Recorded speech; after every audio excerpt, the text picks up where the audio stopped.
धर्मस्य सर्वधर्मस्वरूपिणे अवतारवरिष्ठाय रामकृष्णाय ते नमः.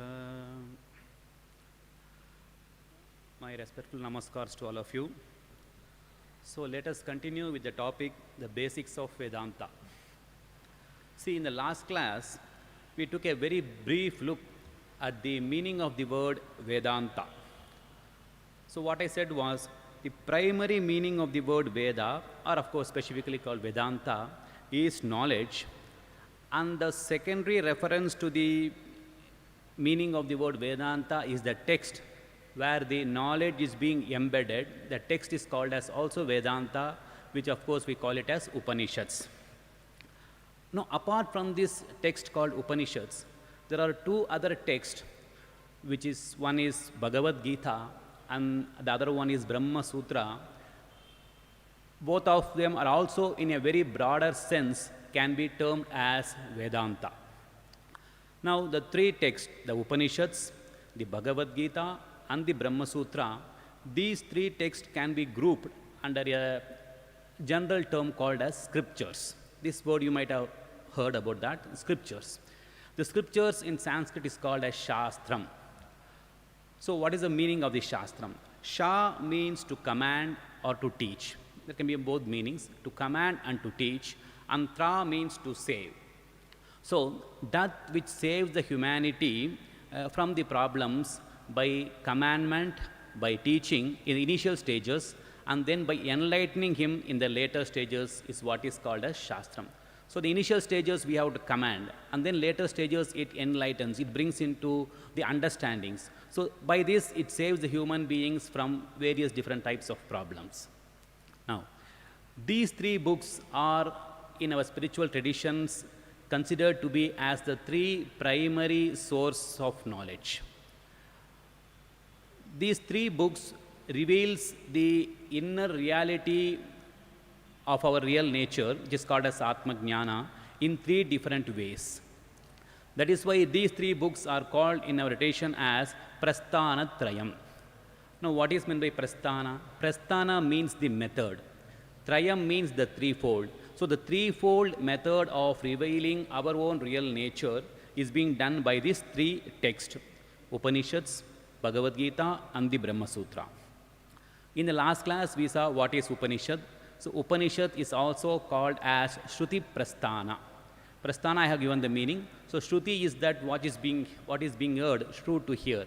So, these details we saw in the last class. Now, today we shall see the Bhagavad Gita. Bhagavad Gita comes under a category called as Smriti Grantha. Now, what do you mean by Smriti?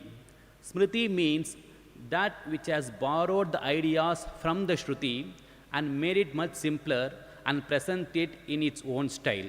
So the Bhagavad Gita is the most popular Smriti, and Bhagavad Gita is considered to be a very practical Vedantic manual, how to make Vedanta practical, how to live a Vedantic life in day-to-day life.